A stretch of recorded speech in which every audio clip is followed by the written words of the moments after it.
noches, hermanos. Les voy a invitar a que abramos nuestras Biblias en la epístola a los Filipenses, y en el capítulo 3 vamos a leer el versículo 10.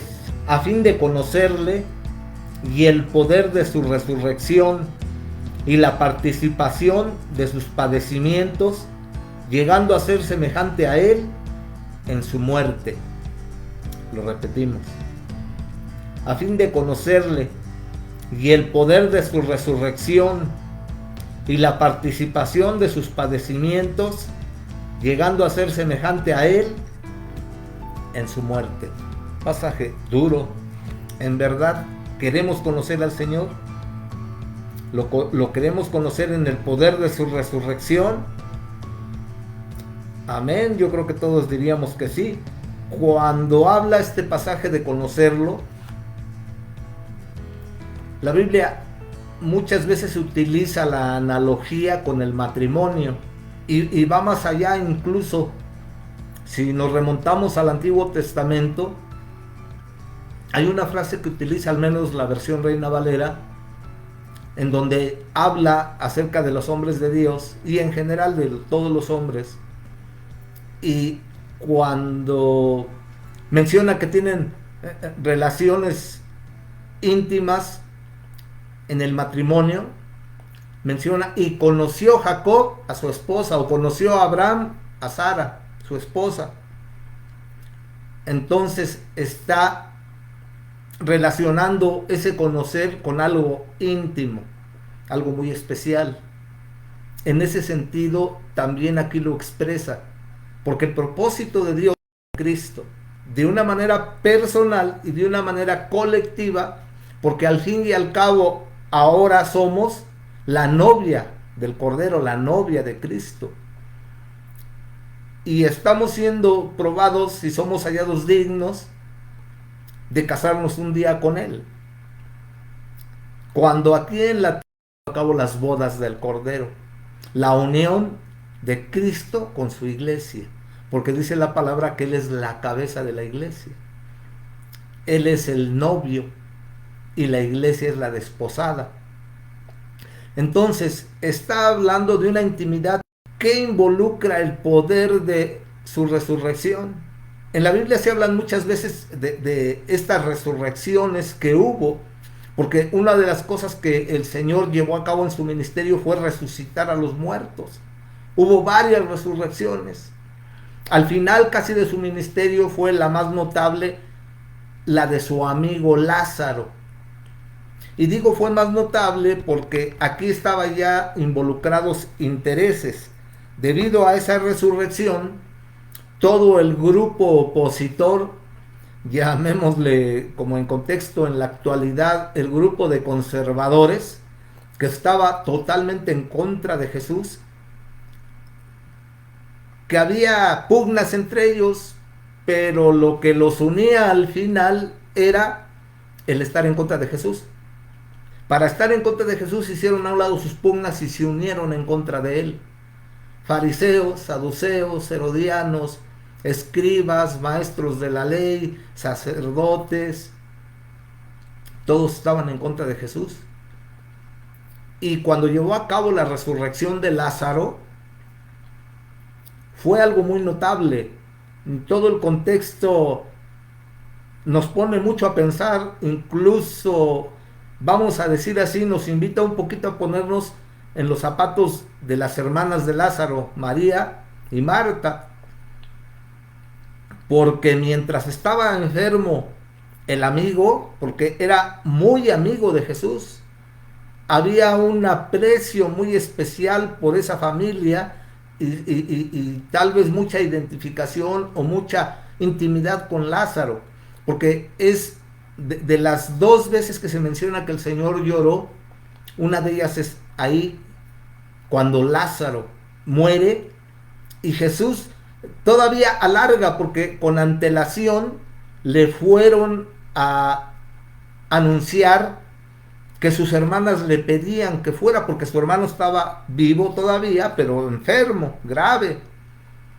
Y Cristo alargó su predicación, su ministración, lo que estaba haciendo por otros 4 días, hasta que Lázaro murió. Y cuando, bueno, Cristo sabía muy bien todo lo que él hacía. Él estaba plenamente consciente. Así como en algún momento, cuando el ciego y le decían por qué estaba ciego, y el pensamiento de ese entonces era que por los pecados de sus padres, pero Cristo mencionó, no es ni por el pecado de los padres, sino es para que la gloria de Dios se manifieste a través de él. Y en esta ocasión era algo similar con Lázaro, para que la gloria de Dios se manifieste, para que todos sean testigos, para que todos vean el poder de Dios y lo que significa la resurrección, porque al final aquí hay algo todavía más grande. Primero, tanto el Padre como el Hijo son Dios. Ambos tienen la capacidad y el poder creativo de dar vida. En este caso, la vida de Lázaro, su espíritu y su alma habían salido ya de su cuerpo. Incluso, fíjense, en el orden natural ya había descomposición en su cuerpo físico. Ya ese cuerpo estaba vacío de alma y espíritu y había muerto. El polvo vuelve a la tierra de donde fue tomado y el espíritu vuelve a Dios quien lo dio. Eso es el significado de la muerte, separación. Ese es el significado de la palabra muerte, separación, lo material de lo espiritual. Lo material vuelve a la tierra de donde fue tomado y lo espiritual vuelve a Dios quien lo dio. Pero el Señor tenía la capacidad de volver esa alma y ese espíritu al cuerpo para que Lázaro resucitara. No importa que el cuerpo, dice la escritura, que sus hermanas decían, ya hiede, ya huele, ya tiene más de 3 días. El cuerpo en el orden natural entraba en ese proceso de descomposición. Todos los órganos internos, todos los tejidos, la sangre, todo lo que tenemos dentro sufre un proceso de descomposición, de pudrición, valga la palabra. Entonces la misma hermana de Lázaro le dijo a Jesús, Señor, pero ya hiede. Y ahí vemos el poder de Dios, que a pesar de todo eso, no solamente regresó el alma y el espíritu al cuerpo, sino que también el cuerpo fue renovado. Y Lázaro resucitó. ¿Por qué es que el hombre muere? Si nos remontamos a Génesis, el Señor había advertido a la primera pareja, pueden comer de todo árbol menos de este, porque el día que comieseis de este árbol ciertamente morirás. Ahí hablaba de las 2 muertes que acontecieron a la primera pareja. La muerte física, que no se dio instantánea, sino que iba a llegar el momento en que esa pareja, y al final eso sucedió, murieron físicamente. Esa es la primera muerte. Y la más importante, a la que le daba relevancia al Señor, era a la muerte espiritual. Isaías dice que nuestros pecados han hecho división entre Dios y nosotros. El tejido de unión, lo que nos une con Dios, al pecar el hombre, esa unión espiritual fue cortada. Y entonces vino a la primera pareja la muerte espiritual. Al final, esa es la importante, porque al final, aun cuando el cuerpo va a entrar en el misterio de la resurrección, también toma parte el cuerpo. Es algo misterioso, por eso repito, el misterio de la resurrección. El cuerpo entra en juego. Pero con todo, al final lo más importante es el espíritu. Ahora, ¿por qué murió la primera pareja? Por el pecado, por la desobediencia. Porque quisieron hacer lo que ellos le creyeron más a la serpiente que a Dios. Se inclinaron más por lo que la serpiente les dijo.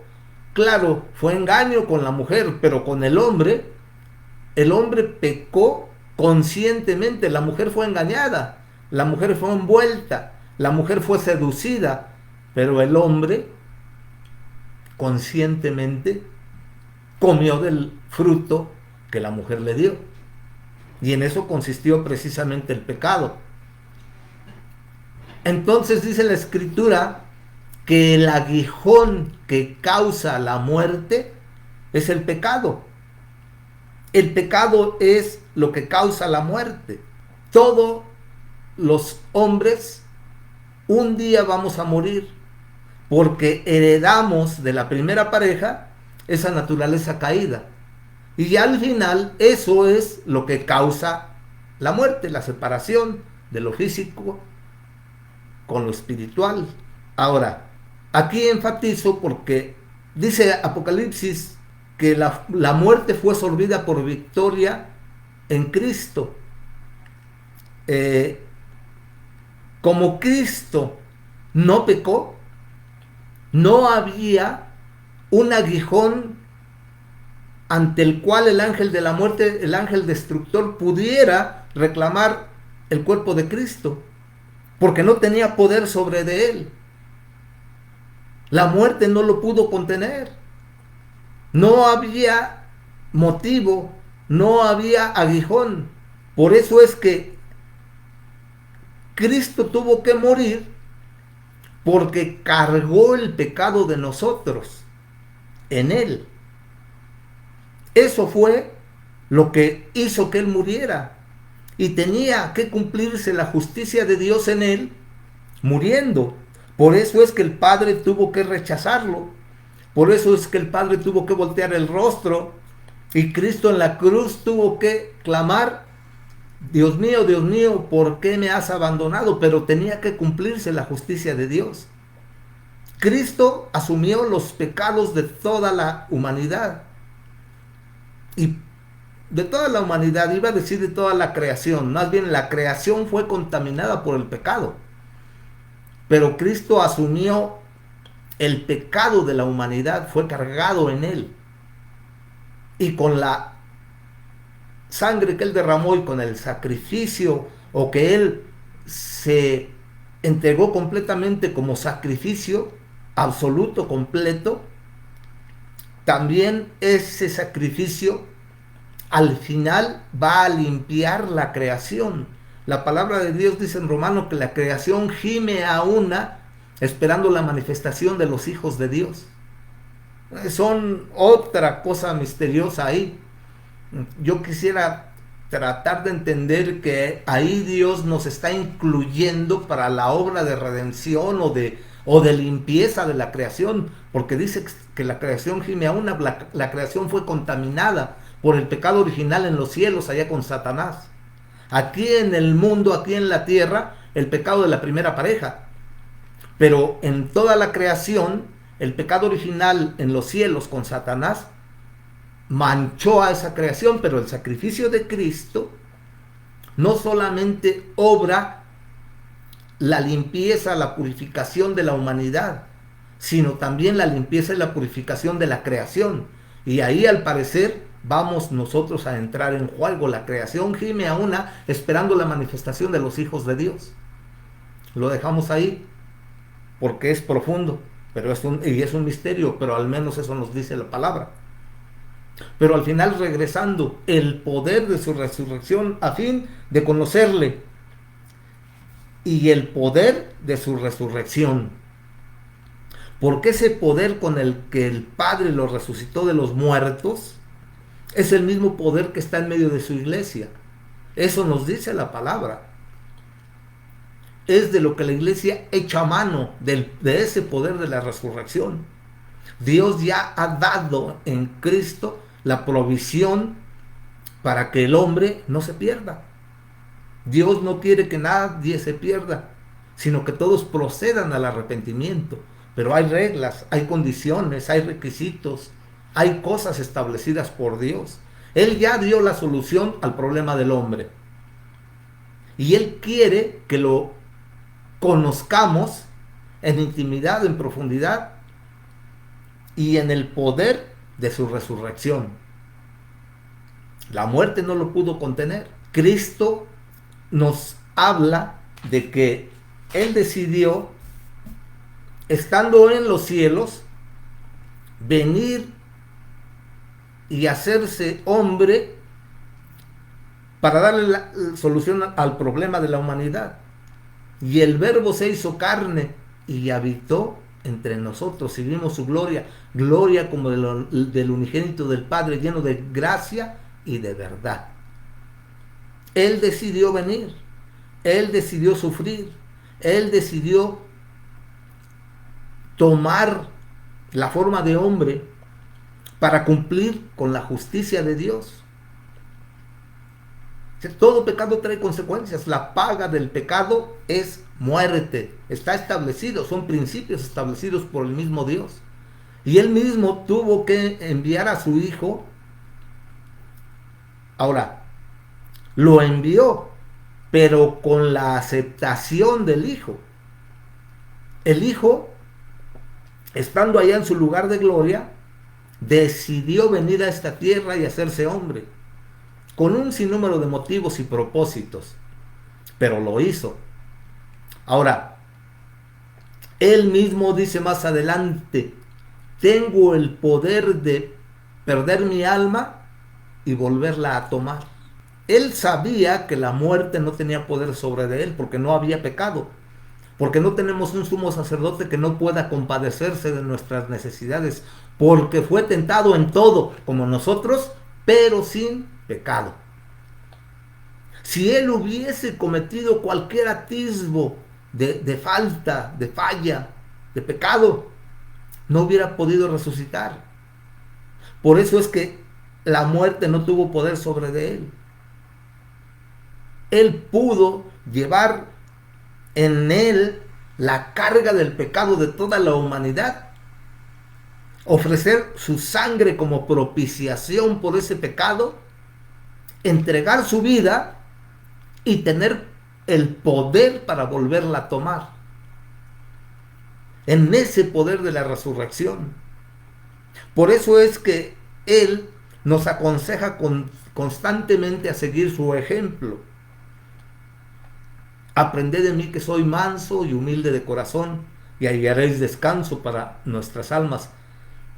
Ahora, sinceramente, más bien, ese es el meollo, ese es el detalle, el problema con el cual cada uno de nosotros como hijos de Dios, como cristianos, como nacidos de nuevo, como los que hemos ya recibido a Cristo como Señor, como Salvador, que nos hemos arrepentido, que hemos puesto nuestra fe en ese sacrificio, en la cruz del Calvario, que nos hemos comprometido con Él a seguirle a pesar de todo. Ese es el problema con el cual tenemos que luchar continuamente.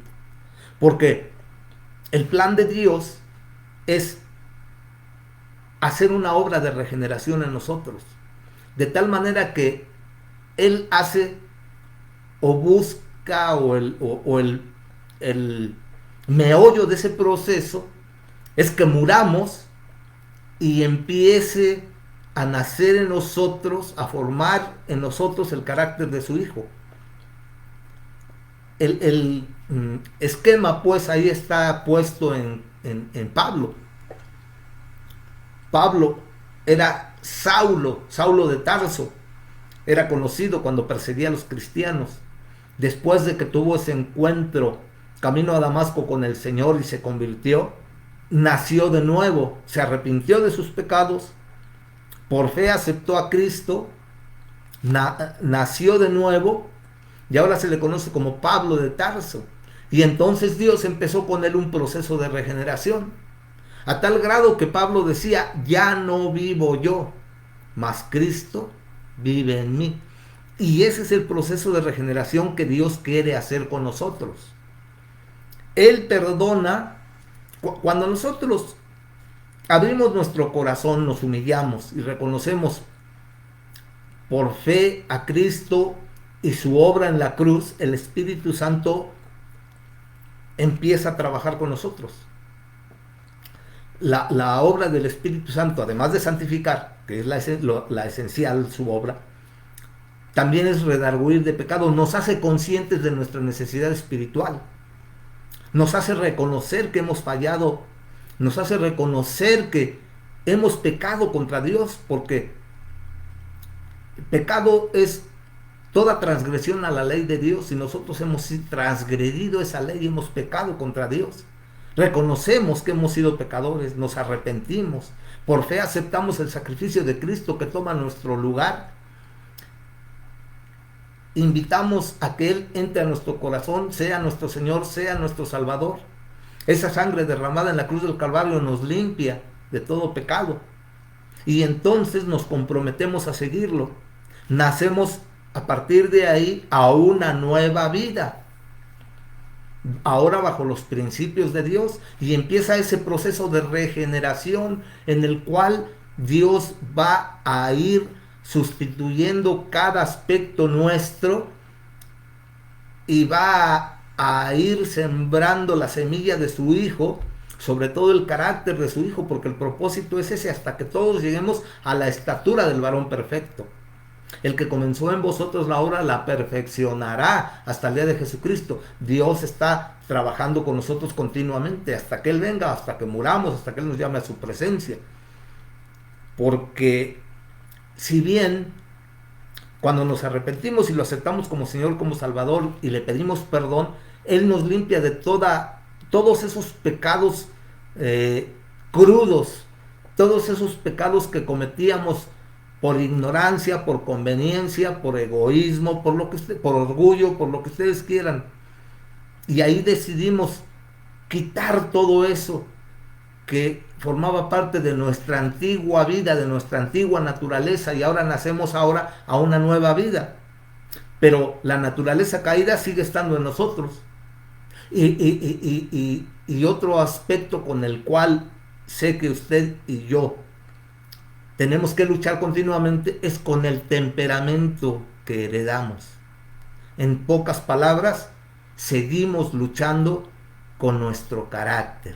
Ya los pecados crudos que antes hacíamos por ignorancia, por costumbre, por herencia religiosa, como haya sido, todos esos ya quedaron atrás.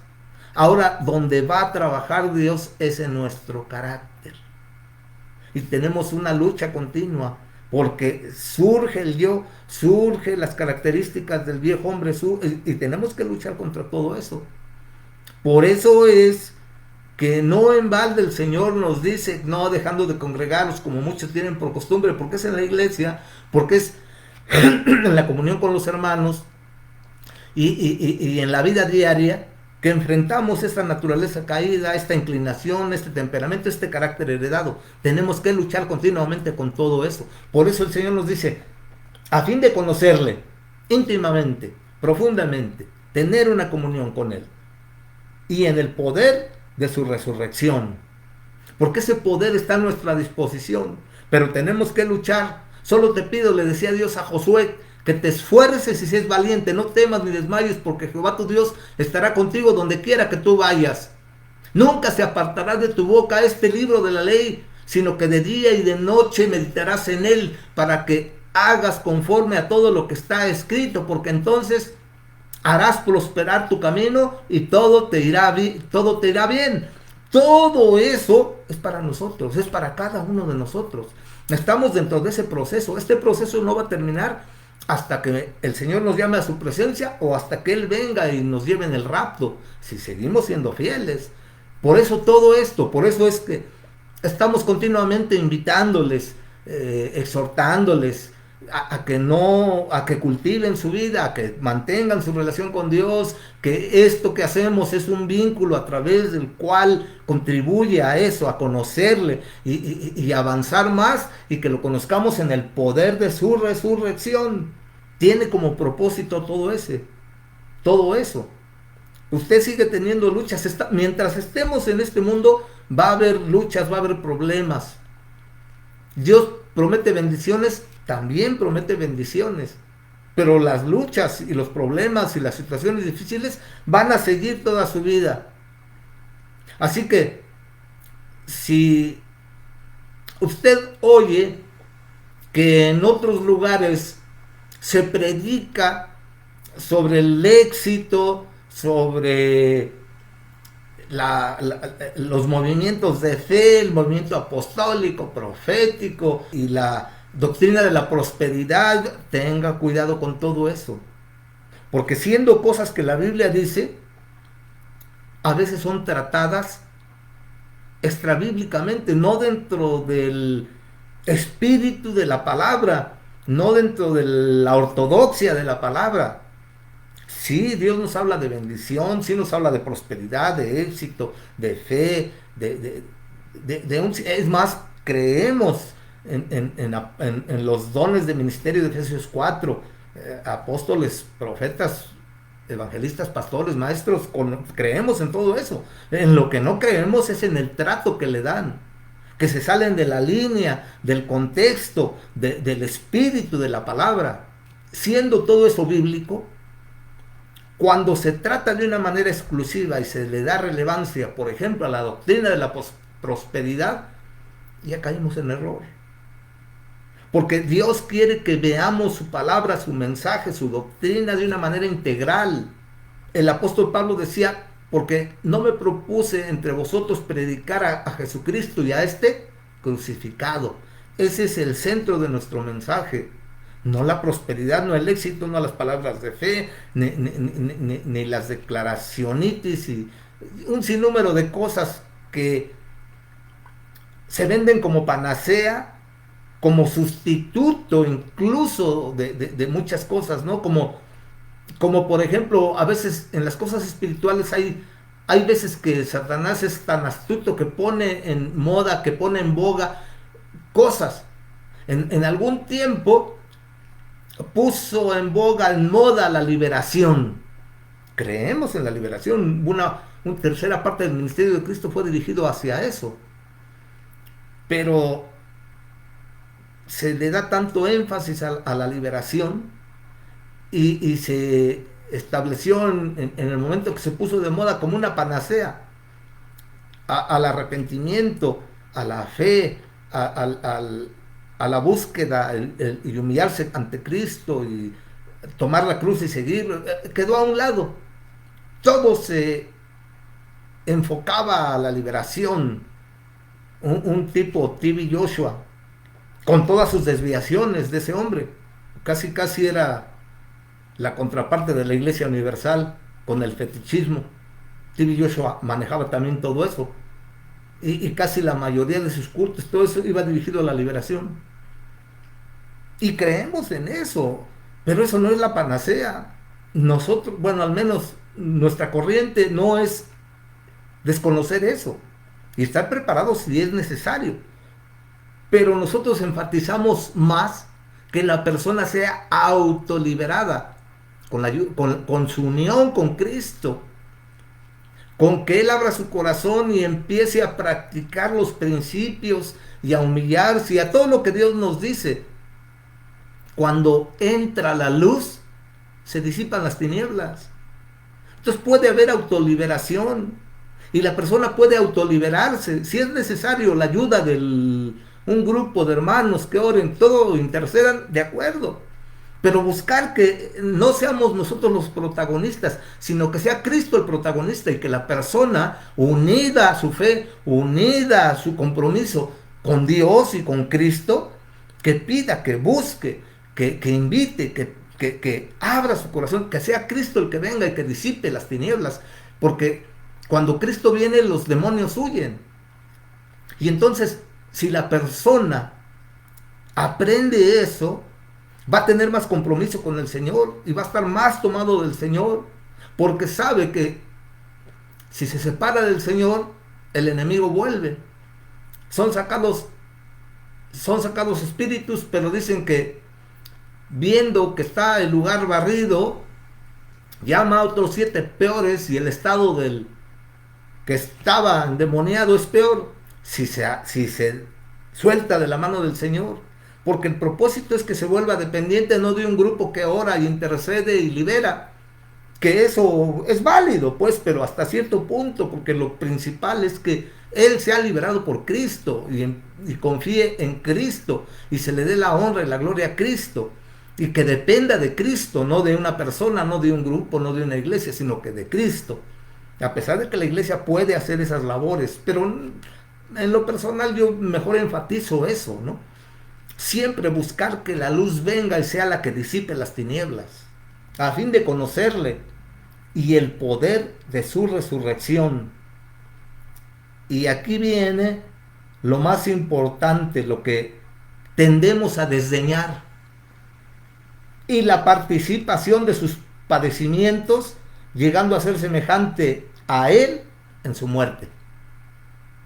Ay, la muerte para nadie es agradable. Aun cuando somos cristianos y decimos yo no le tengo miedo a la muerte, y puede ser cierto, ¿no? Es cierto, a la muerte qué miedo le vamos a tener, pero tampoco queremos irnos de este mundo. Y no por otra cosa más que por las cosas que nos detienen en este mundo. Nuestros hijos, nuestra familia, nuestros seres queridos. Y tal vez algunos planes y proyectos que todavía tengamos en la obra de Dios. Yo siento que eso es lo único que nos sostiene. Y sí, no le tenemos miedo a la muerte. Y más bien también la confianza debe de estar en nosotros siempre y cuando estemos en esas condiciones que el Señor quiere, esforzándonos, siendo valientes. No estoy hablando de siendo perfectos. Mientras estemos en este mundo estamos siempre en peligro de fallar. Y tampoco estoy hablando de pecados crudos que cometíamos antes en nuestra antigua naturaleza. No estoy hablando de pecados de carácter con los que tenemos que estar luchando. Y si estamos nosotros esforzándonos, siendo valientes, no dejando de tener comunión con Dios, no distrayéndonos en otras cosas, porque hay muchas cosas que el mundo trae, ¿no? Los enemigos continuos de nosotros, el mundo, el diablo y la carne. Con esos enemigos vamos a seguir luchando mientras estemos en este mundo, mientras estemos vivos. Pero en la medida que estemos esforzándonos, que estemos buscando de Dios, nos vamos a caer, nos vamos a levantar y vamos a, mientras no cometamos también pecados de muerte, claro, pecados de muerte espiritual que traen muchas consecuencias y que están unidas a un sinnúmero de contextos, y por eso habla de muerte, ¿no? No habla de muerte física, habla de muerte espiritual, pecados de muerte espiritual, ¿no? Porque siendo conscientes abrimos puertas, le damos lugar al diablo, no sé, nos descuidamos, pero lo peor es que lo hacemos conscientemente, porque digo, a estas alturas, todo lo que nos está sucediendo nos debe de abrir los ojos y nos debe de determinar a que tal vez ya es el último jalón. No sabemos si nos toca el rapto, no, que es el siguiente evento que la iglesia espera. Mientras tanto, el Señor nos advierte de que va a aumentar la violencia, de que van a empeorarse las cosas, de que de repente va a haber espacios así como que de arcoíris y bonito, ya se solucionó, y van a entrar otras corrientes de filosofía o de que el humanismo, y que ya la humanidad, y que o como las canciones de John Lennon, ¿no? Imagina que todo, o sea, a veces nos envuelven y nos adornan un sinnúmero de cosas que nos pueden distraer, que nos pueden envolver, entonces el Señor nos advierte continuamente, velar y orar para que no entréis en tentación. Yo creo que a estas alturas no tenemos perdón de Dios si estamos siendo advertidos y no hacemos caso. O sea, hay cosas que tenemos que vivir mientras estemos en este mundo, pero busquemos que todas esas cosas sean válidas y aprobadas por Dios. Tener el sentido común espiritual para saber qué cosas nos pueden desviar, nos pueden alejar, nos pueden enfriar, nos pueden distraer, pueden sustituir la prioridad. Nuestra primera prioridad es el Señor Jesucristo, nuestra relación con Él. Cualquier cosa que venga a sustituir eso se convierte en idolatría. Es ídolo cualquiera que sustituye nuestra relación primordial con Dios. Que tengamos la sabiduría y el sentido común para discernir qué cosas de plano debemos rechazar, qué cosas podemos manejar porque no nos van a afectar, y que sigamos esforzándonos, luchando, proponiéndonos principios, propósitos, y que nunca nos soltemos de Dios. Mientras estemos así, cuando venga la muerte, todo, toda esa advertencia que el Señor continuamente nos está haciendo, que debemos velar, que debemos estar conscientes, que debemos estar activos, que no debemos dar lugar al diablo, que no debemos enfriarnos, que debemos buscar la santificación.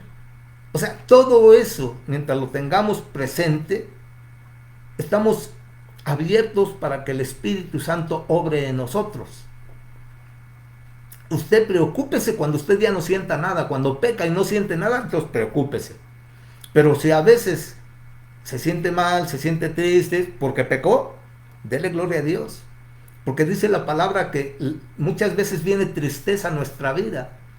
Si es tristeza del mundo, tenga cuidado. Si es tristeza como la maneja el mundo, que la depresión y que un sinnúmero de cosas, tenga cuidado. Porque la tristeza que viene de Dios es la que nos redarguye, que nos hace hacer un alto en el camino para revisar nuestra vida, para volver a tener un encuentro con Dios, para ponernos a cuentas con Él, para pedirle perdón y para seguir adelante. Habla de esa es la tristeza espiritual que es obra del Espíritu Santo para que nos pongamos a cuentas con Él.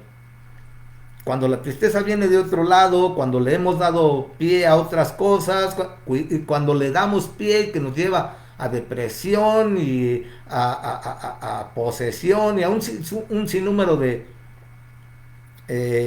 cosas que van trayendo una enlazada con otra, pero fuera de los propósitos, de los principios de Dios, o que nos hemos alejado del camino de Dios, cuidado. Entonces Dios nos hace todo ese tipo de advertencias a fin de conocerle y en el poder de su resurrección. Y viene lo importante, la participación de sus padecimientos, llegando a ser semejante a Él en su muerte. Y ya no vivo yo, mas vive Cristo en mí. El que quiera venir en pos de mí, niéguese a sí mismo, tome su cruz y sígame. Ese es otro de los aspectos en los que a veces no queremos entrarle, rehuimos el ser semejante a Cristo. ¿Cuánto no resistió nuestro Señor? ¿Cuántas cosas tuvo que soportar? Usted se ha puesto a pensar. Cristo inició su ministerio en la plenitud de su vida. 30 años es el punto esencial en el cual el adolescente, el joven, se ha convertido en un adulto responsable, consciente, pleno. Es el punto en el cual toda esa energía vital, toda la experiencia adquirida en los años anteriores cobran ahí importancia. Se está consciente en dónde está uno parado, hacia dónde va uno, cuál es el propósito de la vida, cuáles son mis planes, cuáles son mis inquietudes, hacia dónde debo ir, qué debo hacer. Ese era el momento esencial de Cristo. ¿Usted cree que Él no veía el contexto en el cual nació, subyugados por un imperio extranjero, soldados profesionales crueles que los mantenían a raya como pueblo subyugado? ¿Usted cree que no veía esa injusticia? ¿No veía a la clase espiritual de su tiempo, los sacerdotes, los fariseos, los escribas, porque todas los inconvenientes que hacían y que enseñaban al pueblo y lo mal dirigían? Por eso su crítica tan dura, calificándolos de una manera tan cruda, tan recia, que uno pensaría de un hombre como él, pero él sabía por qué lo decía: nido de víboras, sepulcros blanqueados, y un sinnúmero más de calificativos, pero de una manera frontal, porque él sabía que estaban haciendo mal, habían ido más allá de la ley, habían tomado la palabra y la habían convertido en letra que mata y habían olvidado al espíritu que vivifica. Recorrían el mundo para ser prosélitos y luego los convertían, dicen, 7 hijos del diablo. Por eso les reclamaba. Habían inventado mandamientos de hombre, habían hecho a un lado los principios espirituales de la ley y habían inventado mandamientos de hombre que Dios no ponía. No he venido a abrogar la ley, les dijo, sino a darle cabal cumplimiento. He venido a dar cumplimiento cabal al espíritu de la ley. ¿Cuál es el espíritu de la ley? Justicia, misericordia y verdad. Esa es la esencia, eso es lo que vine a cumplir. Y ustedes con los mandamientos de hombre y con sus posturas farisaicas han desviado al pueblo y le ponen cargas que ustedes mismos no pueden llevar. Por eso estaba enojado, porque habían desvirtuado el propósito de Dios. En su palabra dice que la ley de Jehová es perfecta, es dulce como la miel. Y ellos habían distorsionado. Por eso es que la gente también tenía confusiones. Habían puesto cargas en ellos que no podían sobrellevar y él lo sabía. Y era un pueblo hambriento de esperanza, hambriento de deseo. Por eso esperaban a ese Mesías con todas las profecías que hablaban de él y que les venía a traer solución. Incluso, pues no todos estaban abiertos a reconocerlo como Mesías. Solo unos cuantos que abrieron su corazón pudieron experimentar que él era el Mesías, porque era una época de confusión y sí era difícil, porque no solo era Jesús, sino antes se habían levantado otros tanto diciendo que eran el Mesías.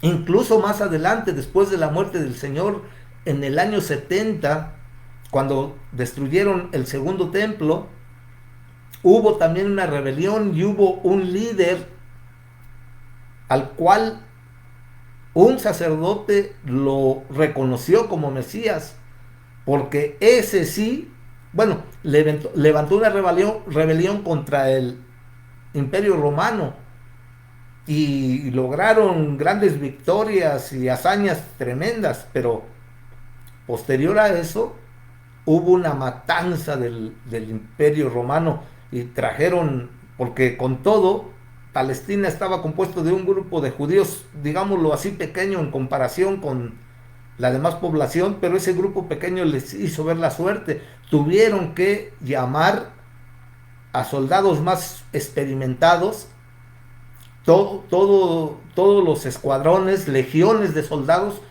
para detener la rebelión. Pero a lo que me refiero, había confusión porque había varios que se autonombraban Mesías. Por eso era también difícil poner la fe en Jesús. Y por eso él tuvo que obrar en el poder de la resurrección, que más adelante experimentaría, pues, pero en su ministerio el poder de Dios se manifestó. Cuando Juan el Bautista, fíjense, en situaciones de que se está acercando a la muerte, en situaciones en donde enfrentamos situaciones conflictivas que van más allá de nuestra capacidad, mismo Juan el Bautista, que lo había bautizado, que había presenciado el inicio de su ministerio con los cielos abiertos y una paloma posándose sobre de él y una voz que decía: este es mi hijo amado en el cual tengo contentamiento.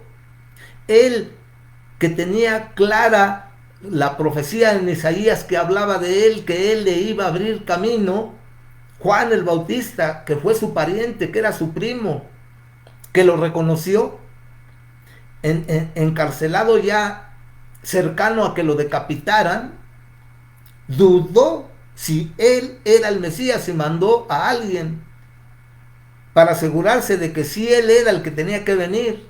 Y Juan el Bautista, de quien el Señor mismo en ese contexto, cuando se habla de ese pasaje, dice: jamás hombre alguno mayor que Juan el Bautista se ha levantado.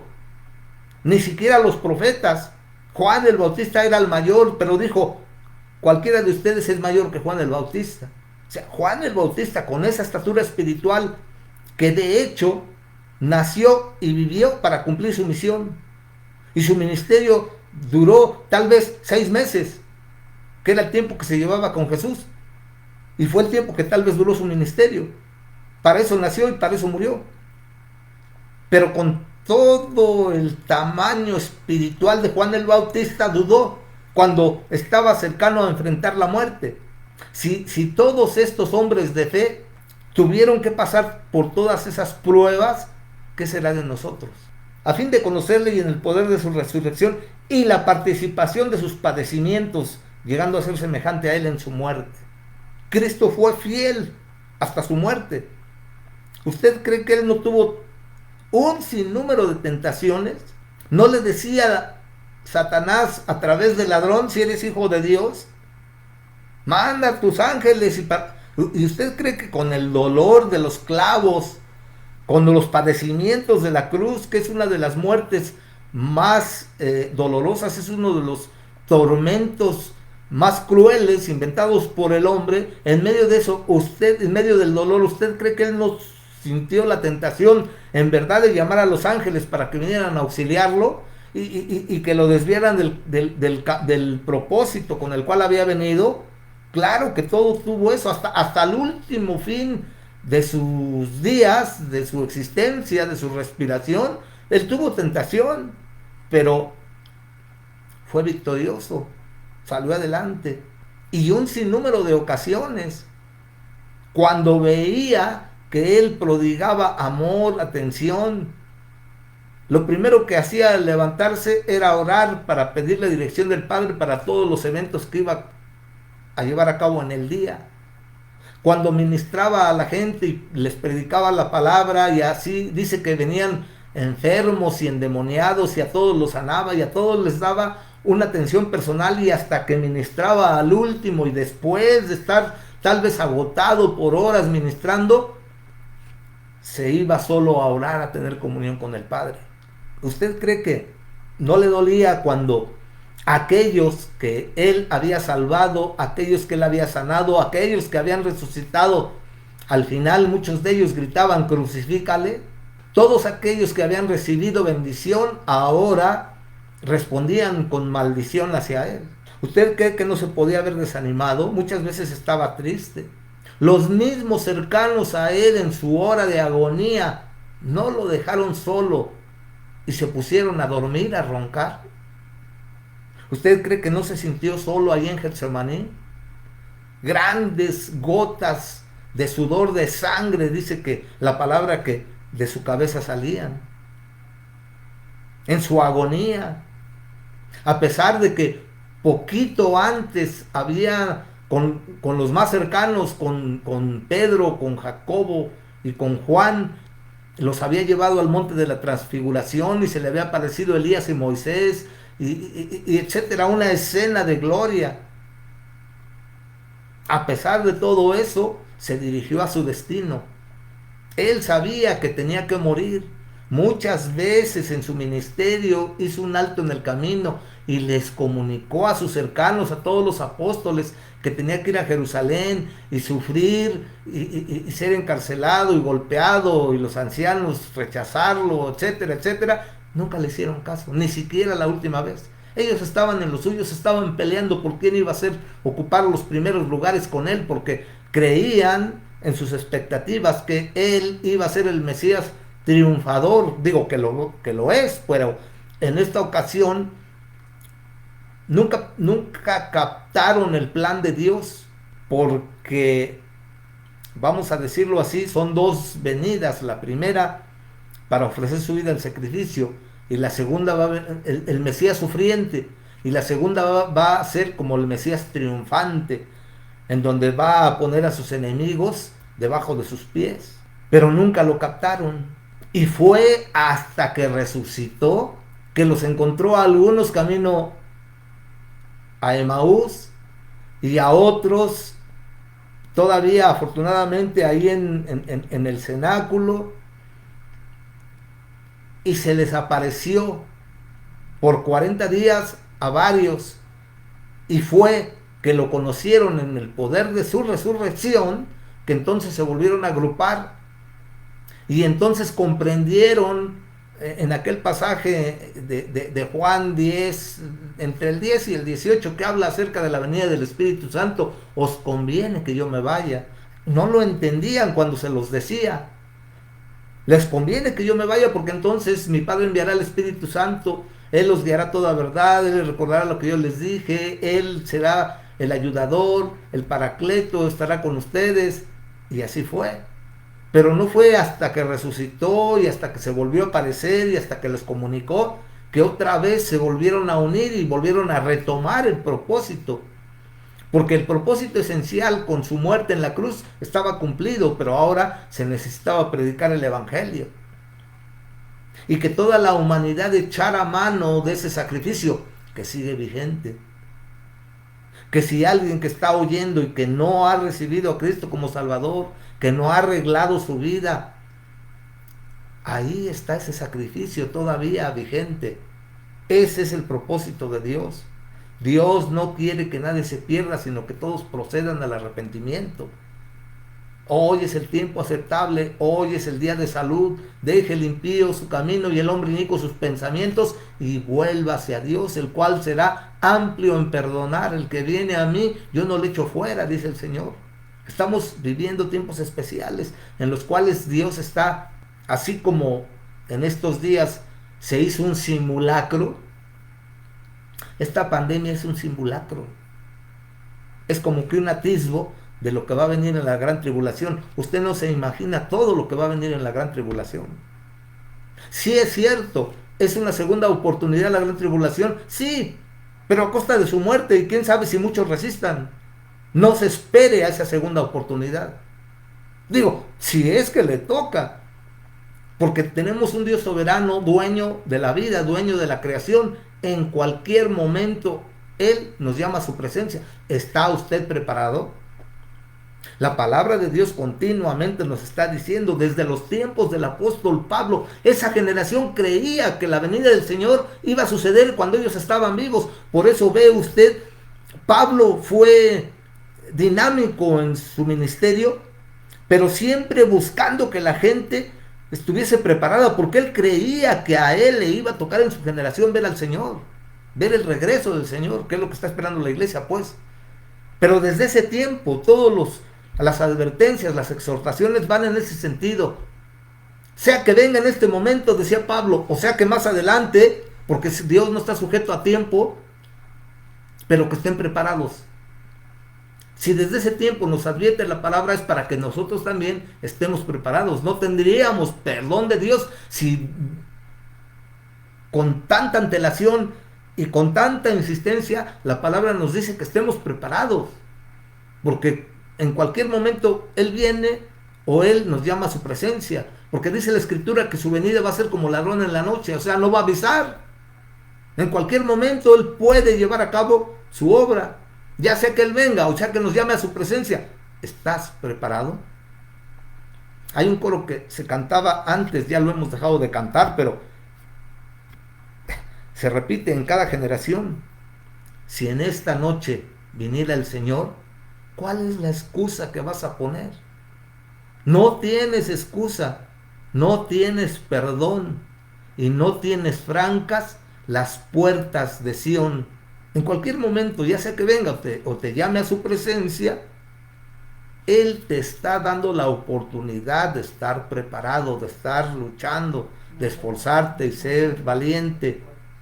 Ese es el propósito de las predicaciones, ese es el propósito de invitarte a la iglesia para que establezcas tu comunión con Dios, para que lo alabes, para que lo reconozcas, para que tengas un encuentro con Él, para que la palabra te hable, para que el Espíritu Santo te dé la confianza, te dé la paz, te dé la guianza, te dé la sabiduría, te dé lo que necesitas.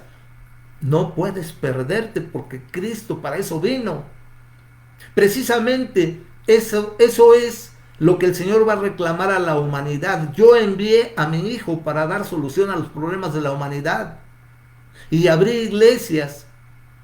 Y usé a hombres que invitaban, que predicaban, que hablaban. Preparé a mi pueblo para que escribiera mi palabra que manifiesta mi voluntad y son las indicaciones para que la gente no se perdiera. Hoy, en estos tiempos, se han abierto Los medios de comunicación difícilmente, hay poca gente, sí, en muchas provincias alejadas, pero incluso en esas provincias alejadas ya la gente trae su celular, ya tiene acceso a la tecnología, ya tiene acceso a la información y no falta que se encuentre, que se escuche, que se lea, que se oiga quién es Cristo. Cada año la humanidad celebra su resurrección, su vida, su pasión, su muerte en la cruz y todo eso en la Semana Mayor, conocida así, que es en la Pascua judía. En la Navidad se celebra su nacimiento, se hace recordatorios de todo lo que pasó, de todo eso. Difícilmente la gente desconoce quién es Jesucristo. Y el Espíritu Santo, usted lea, si bien hay problemas para que se predique en los países musulmanes y todo eso, pero ahora la estrategia que está siguiendo el Espíritu Santo, que Él va a las personas directamente y les habla y les hace milagros o tiene una comunión con ellos y les revela que Jesús es el Mesías. En fin, Dios está obrando de tal manera que toda la gente conozca, porque la palabra dice que antes de que Él venga, dice, y el Evangelio del Reino será predicado en toda la tierra y después de esto el fin.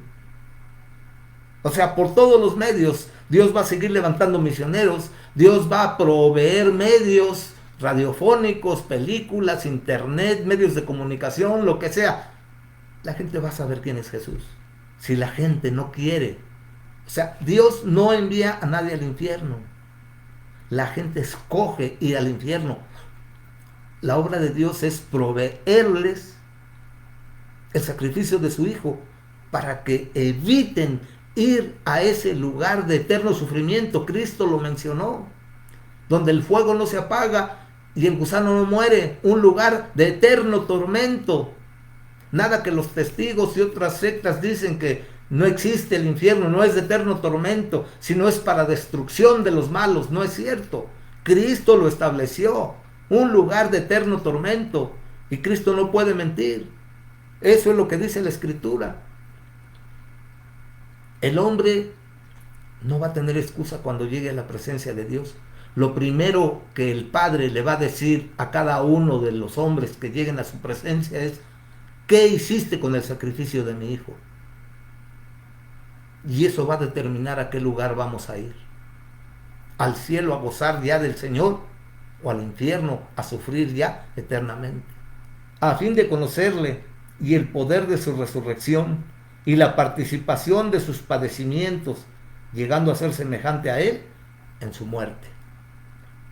Yo no sé usted, pero cuando leemos esto, yo digo, tengo que trabajar todavía en mi vida, mucho, porque cuánto me falta para, y la participación de sus padecimientos llegando a ser semejante a Él. Claro que nunca llegaremos a ser semejantes a Él, pero sí ese es el estándar, ese es el objetivo, esa es la meta que el Señor nos pone, ese es a lo que debemos de tender, hasta que todos lleguemos a la estatura del varón perfecto. Esa debe de ser nuestro deseo, y estar abiertos a que Dios trabaje con nosotros. Dios tiene, si reconocemos que nos falta mucho, Dios tiene que trabajar en esos aspectos en nuestra vida, y para que lo haga tenemos que estar dispuestos a dejarle trabajar. No es nada más nuestra relación hacia un sentido, nuestra relación con Dios, tener tratos con Dios. Lo que Dios quiere también es que Él tenga tratos con nosotros. Debe de ser en dos sentidos esa relación. Y si sabemos que estamos tan alejados de cumplir con eso, el Señor tiene que trabajar en nosotros. Tiene que formar el carácter de su Hijo en nosotros, y nos falta mucho. Para eso buscarlo, para eso mantener fresca nuestra relación con Él, para eso estar luchando con las tentaciones de la vida, con los problemas de la vida, con las demandas de la vida. Pero si nos tomamos de su mano, si cultivamos nuestra relación, Él nos va a dar la capacidad, nos va a dar la sabiduría, pero nos tiene que costar trabajo. Pero tenemos que ser persistentes. Las enseñanzas de Dios van en ese sentido. Ser como la viuda que reclamaba justicia y que fue persistente hasta que el juez le hizo caso. Nos da esos ejemplos para que nosotros seamos así. Por eso la invitación continua. busque a Dios, busque una iglesia que tenga doctrina sana, que predique la palabra, aunque sea sencilla, pero pura y limpia, que siempre le estén exhortando a que se santifique, a que busque de Dios. No hay otra. Examine, discierna en dónde está asistiendo, si en donde está asistiendo sigue la doctrina, afírmese ahí, sea fiel. Pero si hay cosas que usted sabe que no están de acuerdo a la palabra, busque un lugar donde haya doctrina sana, doctrina pura y afírmese con Dios. Al final el propósito también es, sí, hablamos siempre de iglesia como un cuerpo corporativo, que es el cuerpo de Cristo, etcétera, etcétera, pero al final la salvación es personal y la relación con Dios es personal. Dios nos llama a formar parte de ese cuerpo, a formar parte del corporativo, del cuerpo, pues. Pero al final nuestra relación con Dios es personal y nadie va a responder por otro. Vamos a responder por nosotros. Y el Señor se quiere manifestar de esas dos maneras, con nosotros personalmente, individualmente y en forma corporativa, con la iglesia. Más bienaventurado es habitar los hermanos juntos en armonía, porque ahí derrama Dios bendición y vida eterna. Los invitamos pues a seguir conectándose y si usted ha recibido de Dios, ha probado y experimentado del amor de Dios, compártalo, compártalo, para que la gente esté consciente de que estamos viviendo tiempos especiales en los cuales Dios nos está dando una sacudida pequeña para que vislumbremos que esto es un pequeño atisbo de lo que viene más adelante. ¿Cuándo? No lo sabemos, pero el propósito es que estemos preparados. Dios les bendiga, hermanos. Los seguimos invitando a reunirse diario a las 8